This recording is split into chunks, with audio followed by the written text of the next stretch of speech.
We are live. I hope everybody can hear me. It's noon o'clock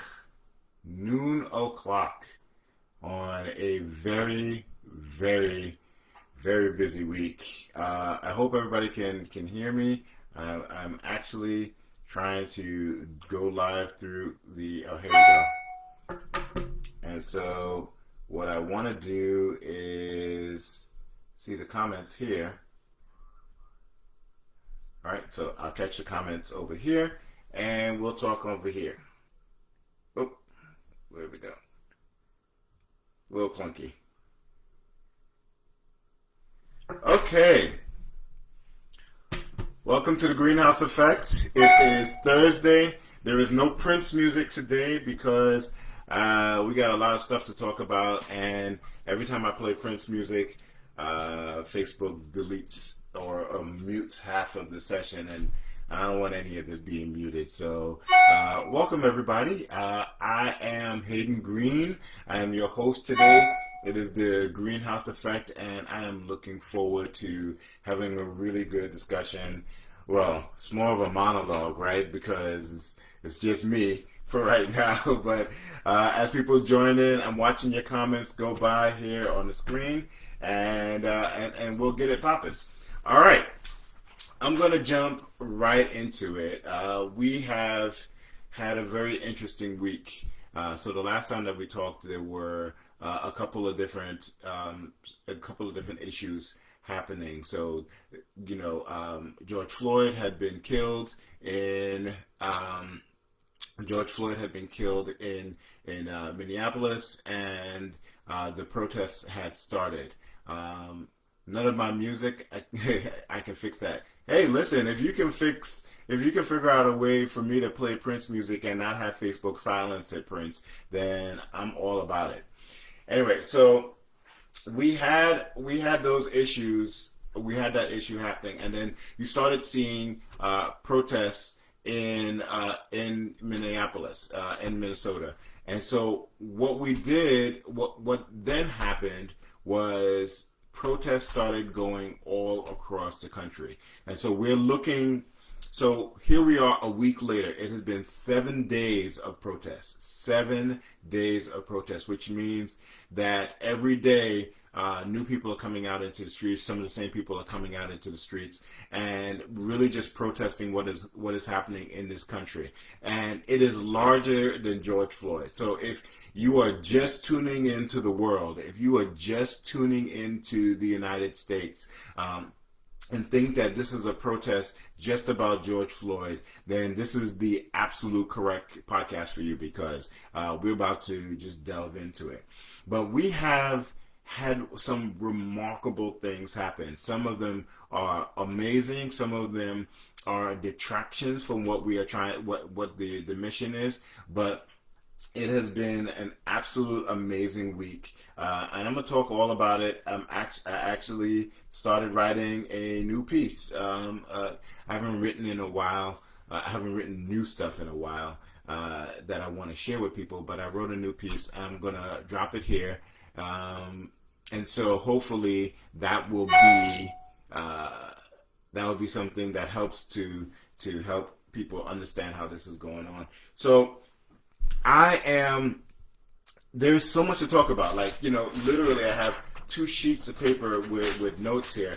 I don't know where to start. And so I'm going to just start, and if it's in a weird place, then pardon me, we'll circle back around to what I guess I should have started with, if that's according to people's mindsets. But the first thing that is driving me crazy is something that I had to explain to my kids, is that the difference between a protester, a looter, and a rioter. And so the media, a lot of the media is lumping all of this stuff together. I will say most of the media is doing a really good job of making sure that they separate one from the other, and they're not co-muddling all the rest of the stuff together. But for the purpose of our conversation, I think the one thing, the couple of distinctions that I'm going to make is that a protester the people who are out there peacefully marching, who are out there and trying to make a difference, making their voices heard. I think that the protesters are not interested in damage. They are doing they're doing their civic, they're enacting their civic right by getting out there and speaking their mind, and they are really working hard to make sure that it is organized, and that there is a consistent and unilateral message that comes out of their actions. All right, so that's what the protesters are doing. Generally, they are out during the day, and so that's one of the main distinctions. If you're looking at protesters, most of the protesters are out during the day, and so that's again one of the main distinctions. What has started to happen, and just for the good of the matter, there are now protests in all 50 states of the United States. In all of the 50 states, there are protesters of what is happening with police brutality. This is not a bandwagon thing. This is not like, oh, okay, I'm in, Anchorage, Alaska, and I'm seeing something happen in Florida. And it's like, oh, I'll go do that too. This stuff is happening everywhere. And so when you start to look at the fact that there are protests in all 50 states, you have to give credence to the fact that this is far larger than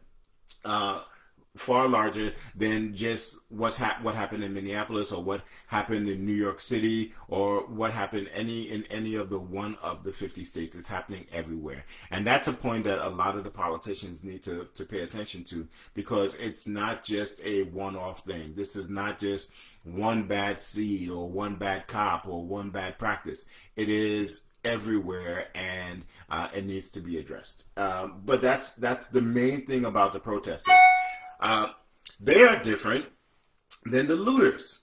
So in any situation, people are going to take advantage of it, right? So destruction or large crowds will always have people who are simply there to take advantage of the fact that they outnumber the police right now. Right? So if you have thousands of people just marching down the streets and the lights go down and people are wearing masks because, hey, we're still in COVID quarantine, in case anybody forgot. If all of that stuff is happening, there are going to be people who are going to use that opportunity to break into stores and loot, right? So there are two minds about looters, right? So one is that it is a form of reparations almost, right? It's like, I don't have the stuff. I'm going to make the people who are able to afford these things or have these stores suffer, because that way they feel the exact same way that we do, right? Just burning stuff down. And there's always this whole thing. It's like, well, why are you looting your own neighborhood? Well, this time they're not. They're looting Fifth Avenue. They're actually looting places that they don't live in, which is really interesting. But the other mindset of looting is that it is just people being opportunistic. It is just people being destructive. And so there's something really interesting about the looters when it comes to this particular set of protests. And the main thing is that there is generally I forgot what the statistic is. 1 in 7 people that are arrested for looting in the city recently are not from New York City. So what does that tell you? It means that there are people who are just simply coming in and trying to, again, take advantage of the situation. But it also means that there are other people. They won't go to Amy's neighborhood. They're actually staying.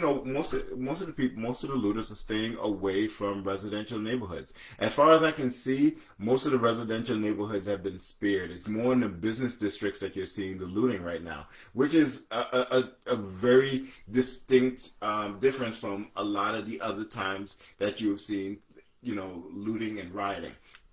So that brings me to what rioting is. So there is rioting, for my purposes, are people who are, look, I am really angry. I'm gonna burn stuff down. I'm gonna create anarchy, so that you notice me. I'm gonna create all kinds of confusion, and I'm gonna create mass destruction in order for you to get my point across.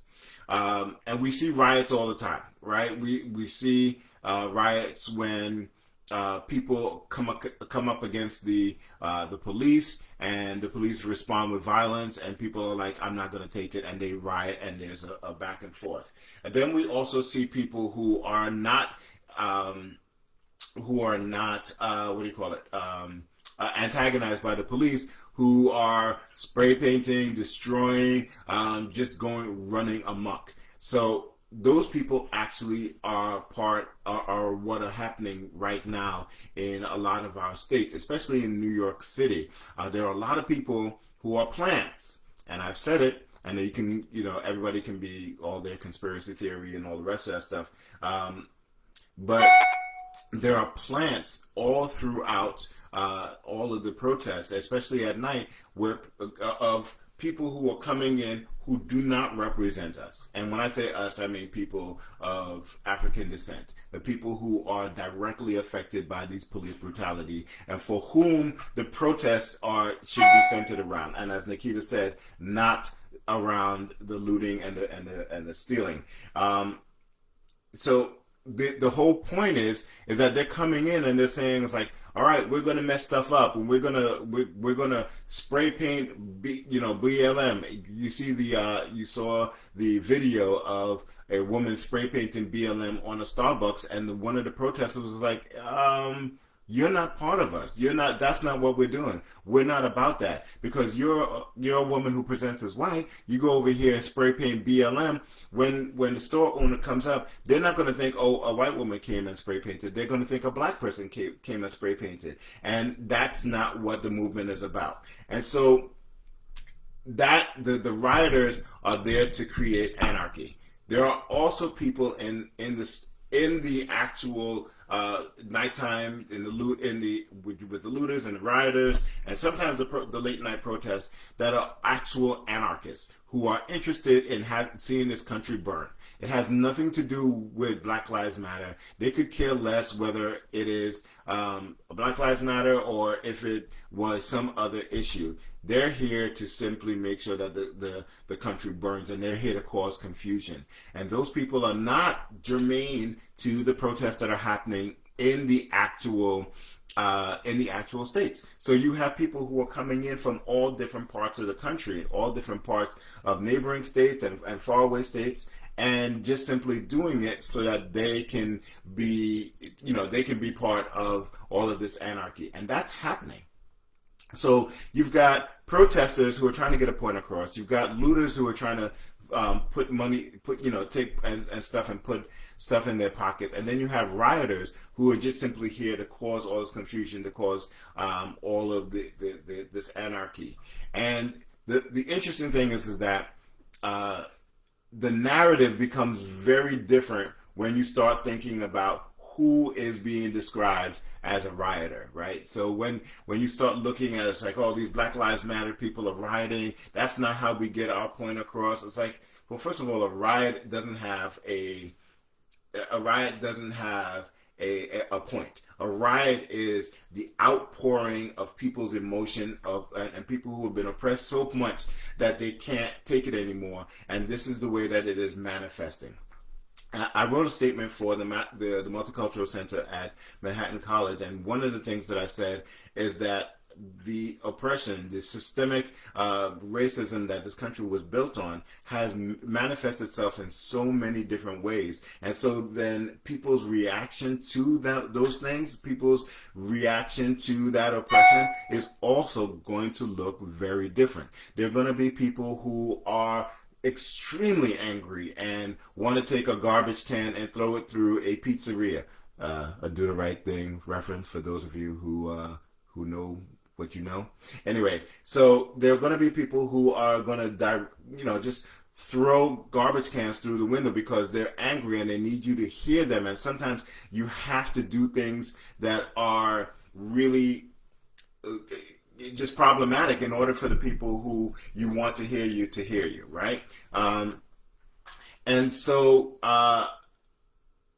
there's a way that that gets described because it's associated with Black Lives Matter, but that same that same animals and they're so destructive and stuff like that doesn't have it. You don't hear that same kind of vitriol, I should say, when we see certain cities rioting and looting their own cities because their sports team lost or their sports team won. That's the other crazy part. Like when you burn down or when you tear up your city because your sports team actually had a victory, that part I don't understand.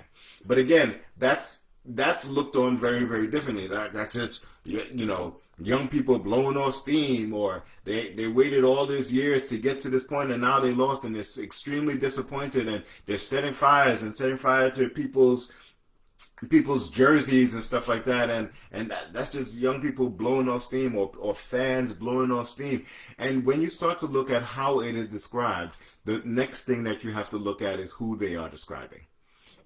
And I guarantee you that there are going to be some pretty consistent differences in the ethnicity of the people who they're describing. You know, and if people can get a pass for burning down the city because the Boston Bruins won, or the Boston Bruins lost, or the Red Sox finally won, or the Philadelphia Eagles finally win, then I can get a pass, and my folk can get a pass for dealing with oppression for centuries, and not just years, not just decades. We're talking centuries. We're talking generational stuff, right? So there's a real way. So the same way they burned Cap's jersey, and people kept on looking at those things differently. I also want to talk about Drew Brees. Thank you for that, because I want to circle back to I want to circle into the NFL statement. So the NFL put out a statement. NFL said that they stand with, you know, Black Lives Matter and for peaceful protest and all the rest of the stuff, and I'm reading this statement, and my head is spinning. Like literally, my head is about to explode. It's like those are the exact same things that Colin Kaepernick was saying all along the line, right? So like all along, Colin Kaepernick was saying this is the things that were going on in this country, and I'm kneeling during the national anthem to draw awareness to the fact that police brutality exists in this country. That's all he was saying. No matter what people co-opted his statements to mean, no matter what people said he was trying to say, what he was saying was that police brutality was happening in this country, and I'm kneeling so that you pay attention to that. That was it. That was the full, long and short of it all. All right? And here comes the NFL now saying, well, we think that police brutality is happening in this country. Really? Really? Just now, right? You just now realize that police brutality is happening to black and brown people in this country, and the vast majority of your players are black and brown and experience the same sort of racism and fear about getting to their stadiums. And I wonder if the NFL realized that the vast majority of the people that play in their game, when they get in their very expensive cars and drive to the stadium, that they are fearful for their life because it is a black man driving an expensive car, and they know at any moment a police officer could take it the wrong way and wonder whether or not he stole that car. That's a reality for black people. That's an absolute reality for black people. I used to drive a BMW, and every time that I got in that car, and I wasn't wearing a shirt or tie, or I was just going to the grocery store, or I just put on a hoodie to go somewhere, I got worried. And I was worried that I would pass by a cop and they would look and see a guy in a hoodie and be like, that guy's not supposed to be driving that car. That's every day. And so the NFL finally it finally comes to the realization that there is systemic racism in this country in the police forces, and issues a statement. And I wish I could have been a fly on the wall wherever Colin Kaepernick was, and when he read that statement and goes, "What?"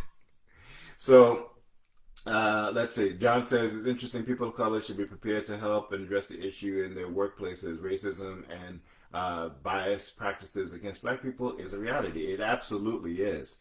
And so again, one of the workplaces is the NFL. And so it's really interesting that that statement comes out after all of the protests. So here's the other piece, though. Like, there's a lot of people who are saying that, well, the NFL owes Colin Kaepernick an apology.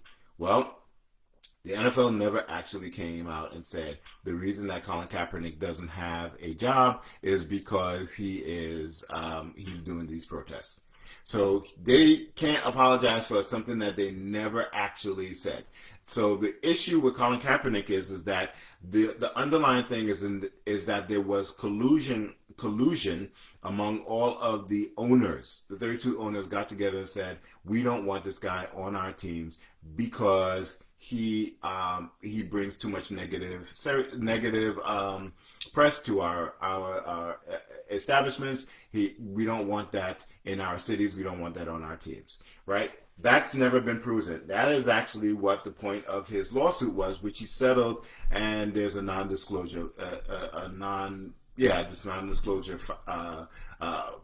clause in it, which doesn't allow him to talk, or doesn't allow us to say, for them to say what it was that they agreed on, right? Or for even how much it was. And so it's now very interesting to see them backpedaling. And so my question is, and I know they tried to do this whole set up a place for him to have a practice so that other teams could look at him. But it's now interesting to see how this is going to play out. Like, where do you see Colin Kaepernick fitting into the NFL, if at all, now that they've put out a statement, which is exactly the statement that he had been making with his protests, right? So where do they stand now, right? What's going to happen? So it'll be really interesting to see what happens with that. What is also going to be interesting to see is how many times Drew Brees is going to end up on his backside all season long, because he came out and said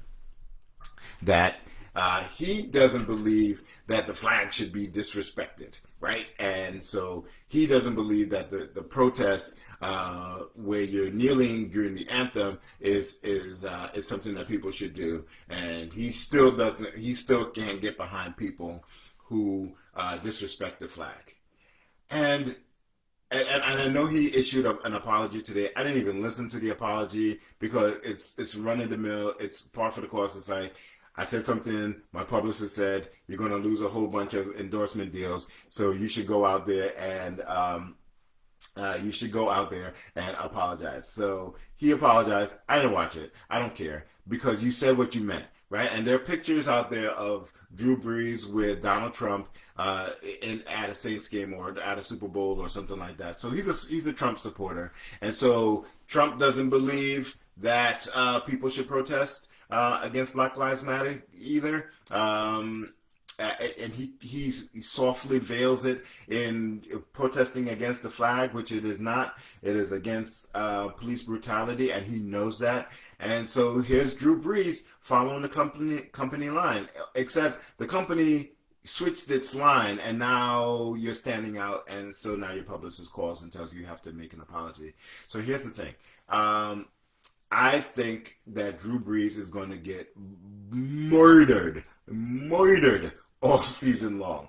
I think people are going to tee off on him, and especially the black players, and I'm all here for it. I might just only watch Saint games. I'm not watching the NFL, but I might just watch highlights of Saint games just to see Drew Brees get his ass handed to him, because it's dumb. You prioritize the flag and the respect for the flag over the respect for human life. the, there is no there isn't. It's apples and oranges. The people are out here saying that they are killing black people in an inordinate rate, right? Inordinate, right? And police brutality, for the record, is not the it is not only for it is not just with black people, although black people suffer from black people are the target far more than any other race. However, police brutality is the sixth number the number six cause of death in this country, right? And I have to go look those numbers up again, and I'll find out exactly how. But police brutality or death from police brutality is the sixth number the sixth the number six reason that people die in this country, that males die in this country. Let that sink in for a minute. We're talking about diseases like cancer and AIDS and gunshot and regular gunshot. Number six on the list is police brutality. Stan says they vilified Kaepernick for taking a knee. Now everyone's kneeling. Yeah, everyone is kneeling. Seriously, everyone is kneeling. And so now you're on board. And so now what? What do you do with Kaepernick? What do you do with Kaepernick? So, it's a crazy situation to be in. The NFL is, and it's even more crazy that they put that statement out there. And I was waiting to see what was going to happen, and I'm still waiting to now see. Now that they've said this, how the owners are going to respond to this, right? Because it is an owner league. It is not, the owners decide what they want to do, and they hire the commissioner. But it's gonna be really interesting. So yeah, Doc Tudor says it's bizarre for his Drew Brees' receivers and his running backs and stuff like that who are African American, and he's literally saying that if you kneel, I don't respect you. Well, we're teammates, right? And so now don't respect your teammate. Do you not understand what your teammate is going through? So again, that's got layers, and I'm really interested to see how that plays out. So there's another aspect of all of this protesting that I've been dealing with it personally, and part of that is the idea of involving my children in protests. So every time that there's been a protest before, we have made an effort to involve our children. So to take them out there. Some of you may have actually seen pictures of Clark on my shoulder with a shirt with a sign out at a protest. We believe that civil discourse is part of the fabric of the American way, and our children should be part of it, should be able to see it, should be able to participate in it. And so when there have been protests out there, we've taken our children to the daytime protests and tried to be part of it. Now, it's different this time, and for a couple of reasons. It's different because there's a lot more violence going on, but not during the day. But so that eliminates that issue right there. But there's a lot more violence going on out there, so they're a little bit more skittish about it. The other thing is that I remember, because it's only been 1 week, that we are still in a quarantine, and I'm confused by a lot of stuff. Right? So you have a protests that are going on, and if you look at the videos of the protests, the vast majority of people are not wearing masks, and forget social distancing, right? So like we're out, everybody's out there, and coronavirus is out there with them, and so I have this juxtaposition of like, do I go out there to protest about dying from cop's bullet or from the cop's knee, or do I protest and then go out and protest and then die from coronavirus? And so it's a very different time for my kids and me letting them get involved in this civil discourse, and we're trying our best to do it. The school that they attend is working really hard to try to incorporate as much as they can what's going on in the public and in our country, and making sure that they have a conversation about it. But there is nothing like being able to go out and say, I was part of this march. I marched with so and so, or I marched because of so and so. Our forefathers were able to say that. John Lewis was on CBS this morning, and talking about the fact that he marched with Dr. King, and he got brutalized for it.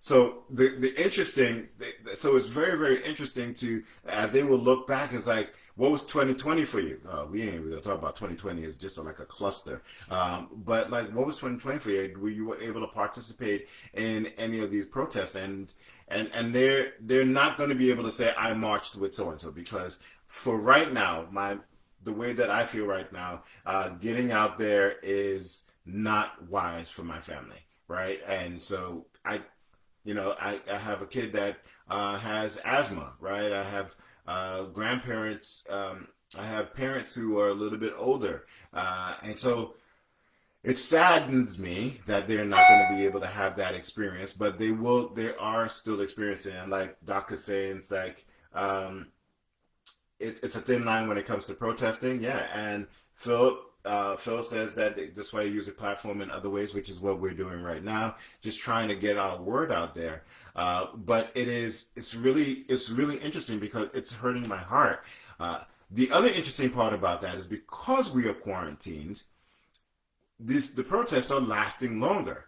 So a lot of times when you see protests happen in a lot of these cities, or if something happens, you'll see it'll protest in that particular city, or there'll be protests in other cities, as in solidarity with wherever the thing happened. But they'll last a day. There'll be a day of protesting, maybe even 2 days of protesting. This has lasted a week, and it doesn't look like it's slowing down, primarily because nobody's at work, right? So nobody's at work, and they're out, and they're able to go out and protest on a regular basis and stay out late. And some of them shouldn't be out late because they're doing things that they shouldn't be doing. And so this protest is it has a little bit more legs and has a little bit more longevity, primarily because of COVID-19, and we're in a quarantine. So I feel for Governor Cuomo, because he was just boasting the other day. It was like, oh, the numbers are going down, and we flattened the curve, and we're at the bottom, and we're almost ready to reopen up. And I guarantee you, this is going to set us back, right? It's definitely going to set us back. But I'm really interested to see how long this will last when the quarantine starts to lift, and certain people have to go back to work, if they are going to go back to work, or if this is going to be relaxed, because I'm pretty sure it's not going to be. And if you start to line it up with other protests, when people think about the Montgomery bus protest, right? The bus boycott in Montgomery in the 60s.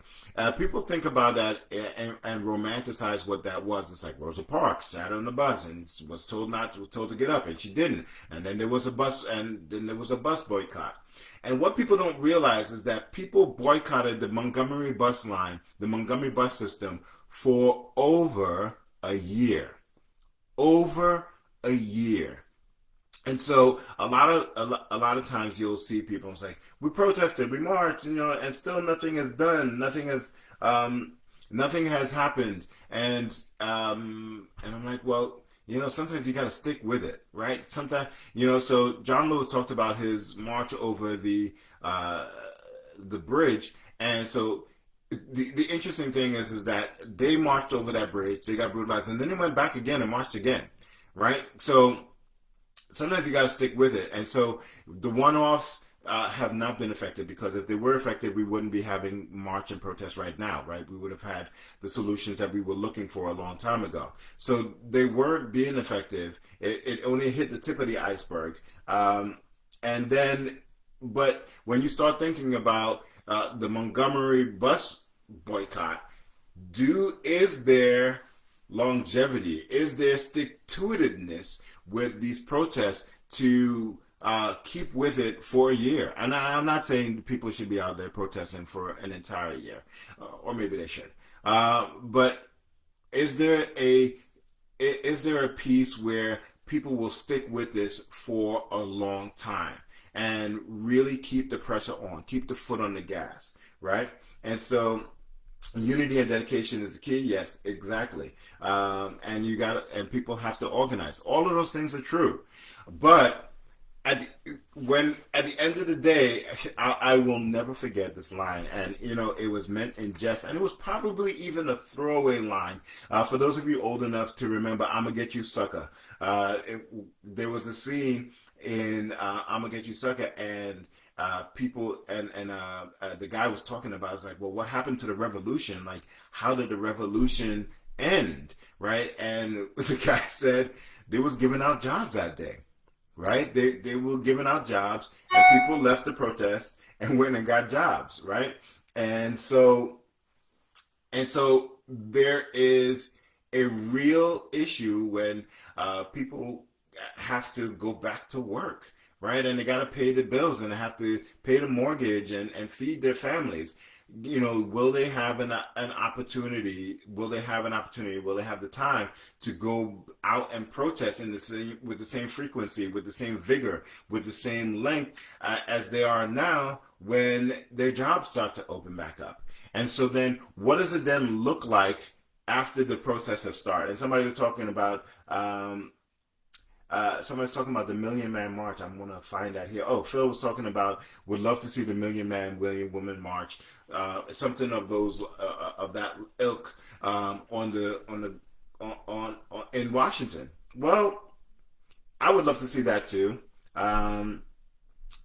People's attention span. We talked about people forget really fast and people's attention span. I would love to see something like the Million Man March again. Here's the problem. We had the Million Man March, and here we are marching again. And that brings me to I'm gonna skip to another piece over here. Why? What are we doing? What's next, right? Where do we take all of this energy? Where do we take the protests? Where do we take all of these things that we've been talking about for the last 36 minutes, but like for the last hour? Last week, last month, these last generation. What happens? Well, there are serious actionable items that people need to take. So the first and foremost thing is to vote. Kudos to everybody who went out to the polls this Tuesday. Blackout Tuesday. No, Vote Tuesday. All right. The first black woman as mayor. First black woman mayor in Ferguson's history was elected on Tuesday. Stand Up Ferguson. Mike Brown, the protest around Mike Brown was the modern day start of the Black Lives Matter. And so, I'm really proud of the Alabama boycott. I forgot about that one too. So people went out and voted. They voted out Stephen King in Iowa.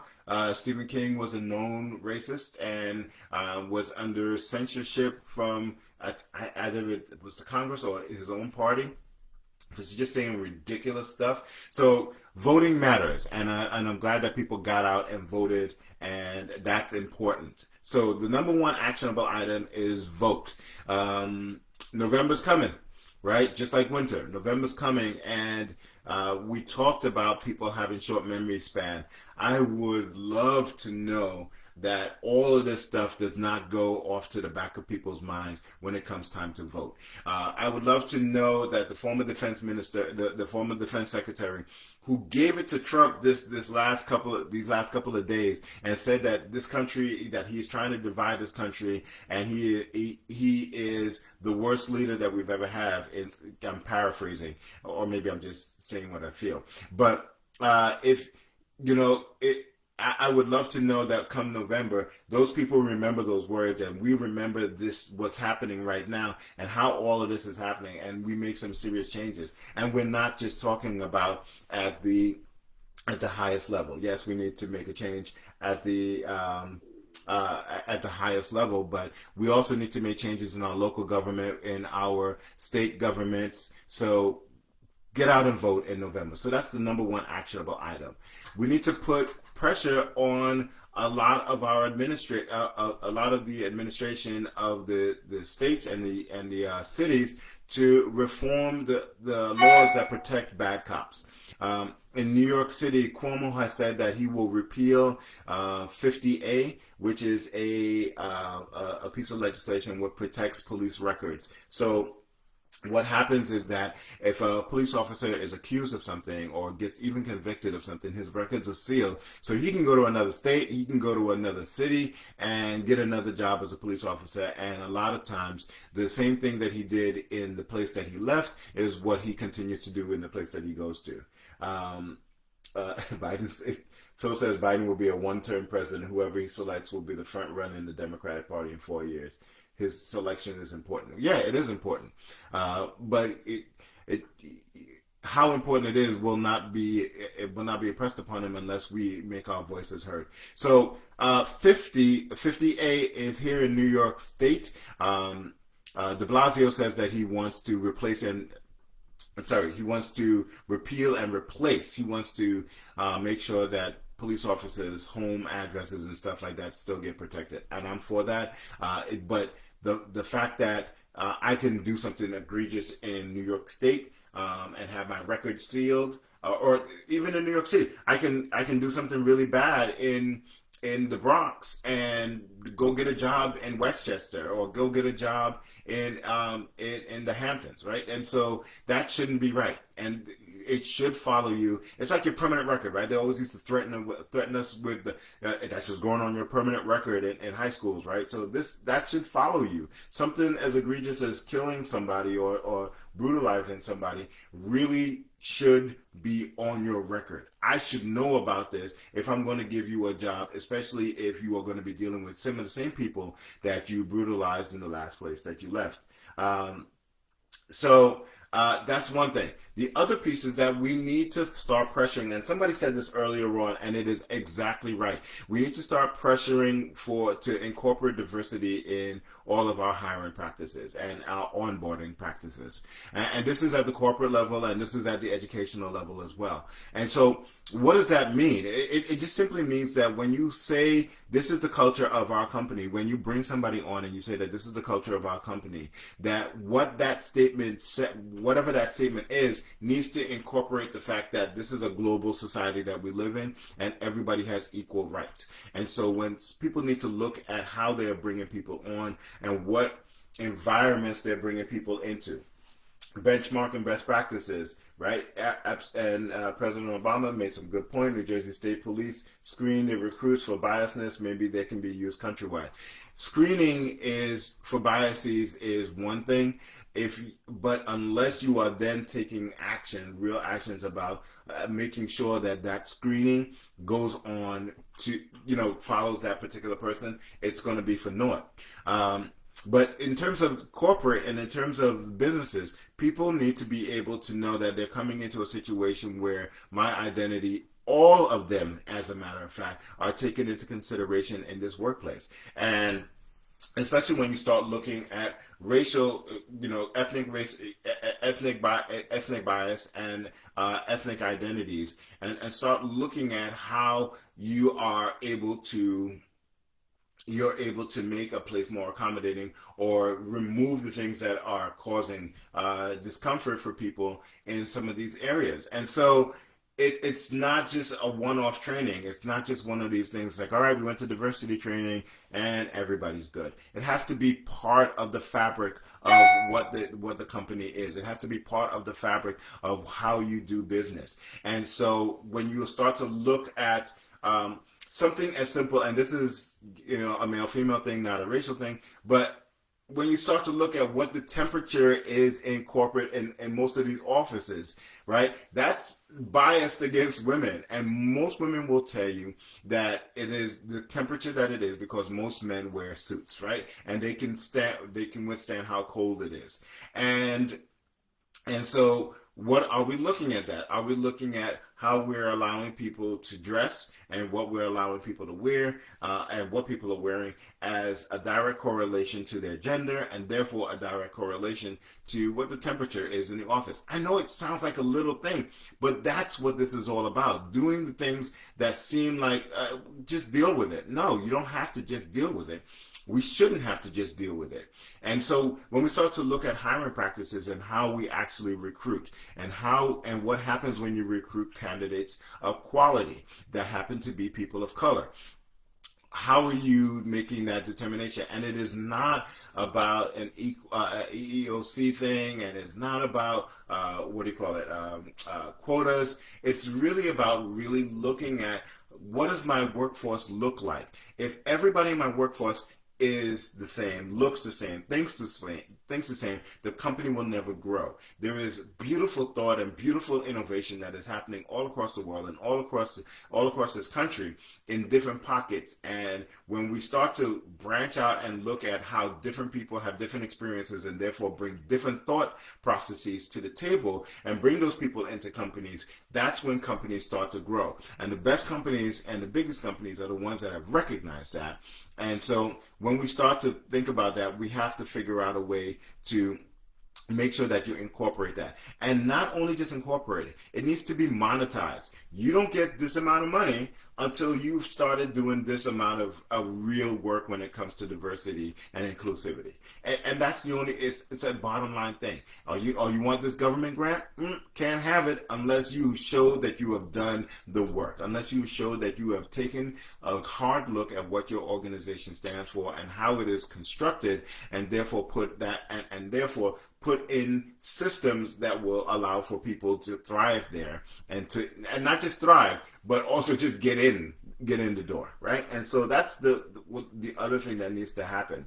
The other piece is that colleges and universities have a real role in this.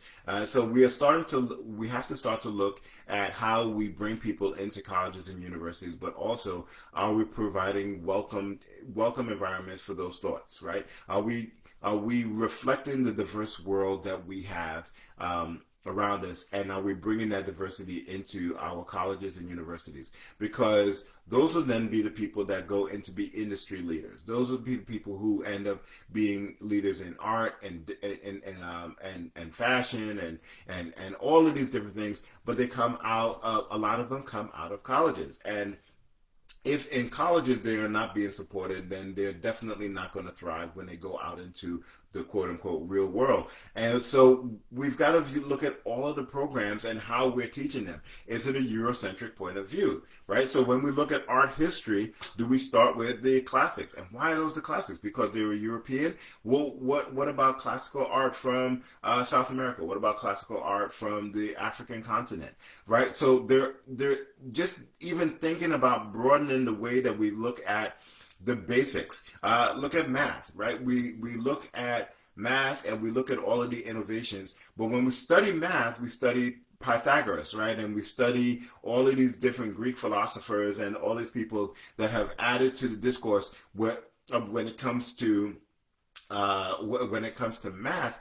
But real diversity is looking at teaching something as simple as something that doesn't seem to have a cultural bias like math, and expanding that to realize that a lot of these innovations and a lot of the things that we use in math come from Arab nations, right? And so when you are a young person looking at that and understanding that that black and brown people had contributed to the world and contributed to innovation, and the world's thought didn't come out of Europe, just out of Europe, you start to understand your place in the world, and you start to feel proud of who you are, right? If I'm an Arab person sitting in a class and I start to hear that all of these thoughts came out of what are now the Arab Emirates, right? Or the Mesopotamian area and Persia and Iran and all the rest of the stuff, and great mathematicians came out of there.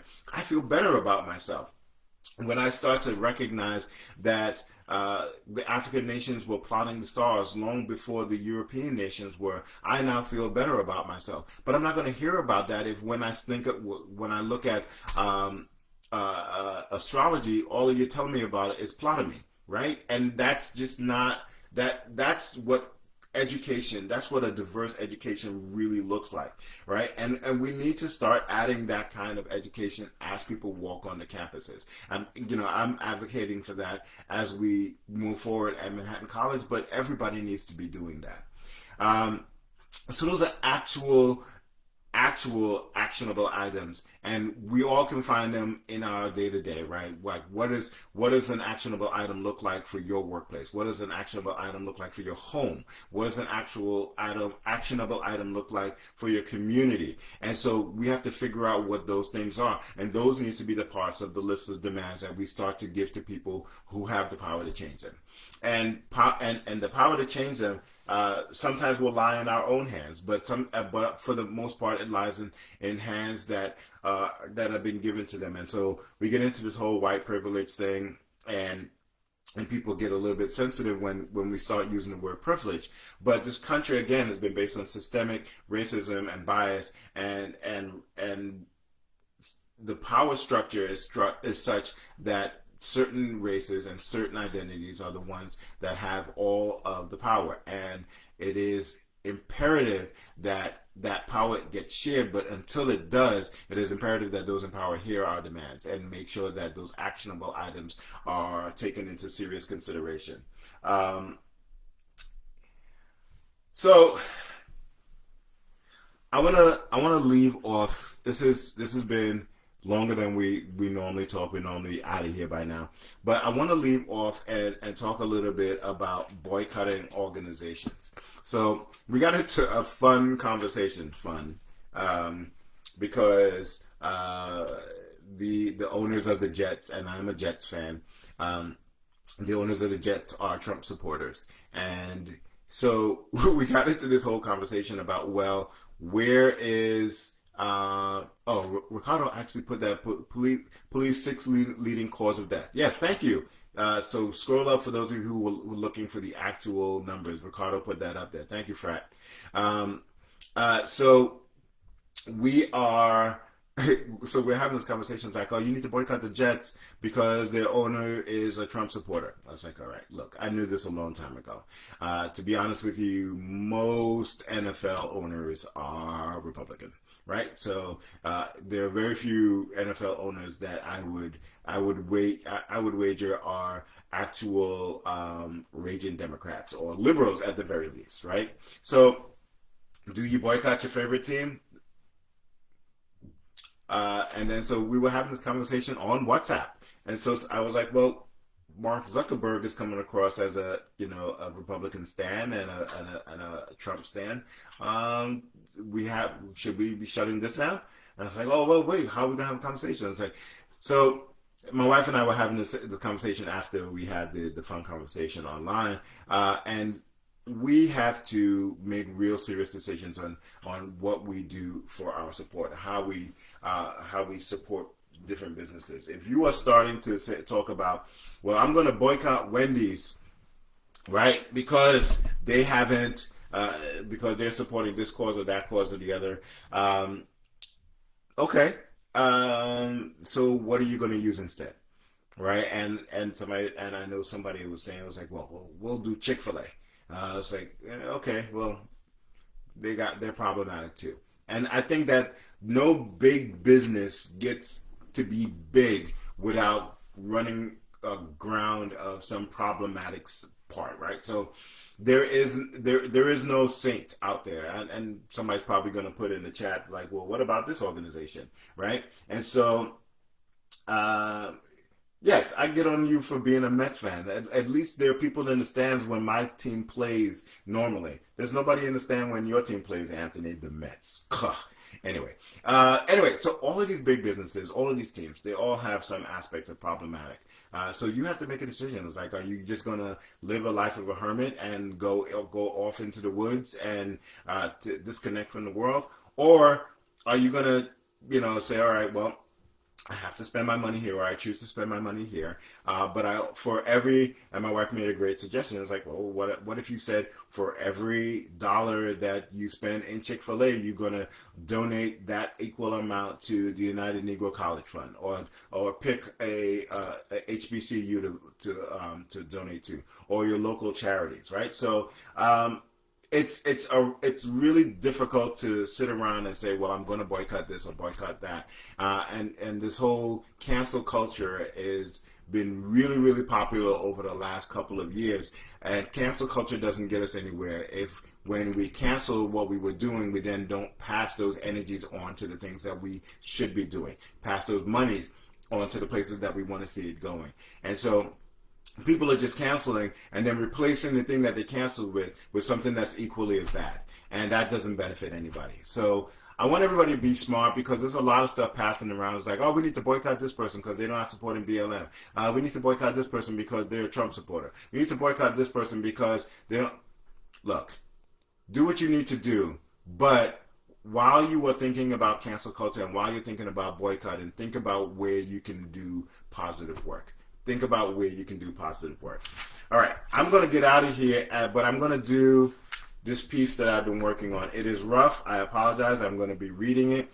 It's called My Daughter Has Questions. And for those of you who remember me as a spoken word artist, hopefully this is something that reminds you of those days. Also, I'm standing in front of one of my favorite pictures. This is from the Magritte Reimagined. This is the Son of Man picture, and so I think that it's really relevant to these days because of the way that his face is being obscured, and there's a camera there, and I think that it really signifies that we're all being watched right now, and we don't know by who, and so now's the time to be our best selves, right? So that's I think that's really a good place for this. So here's a piece.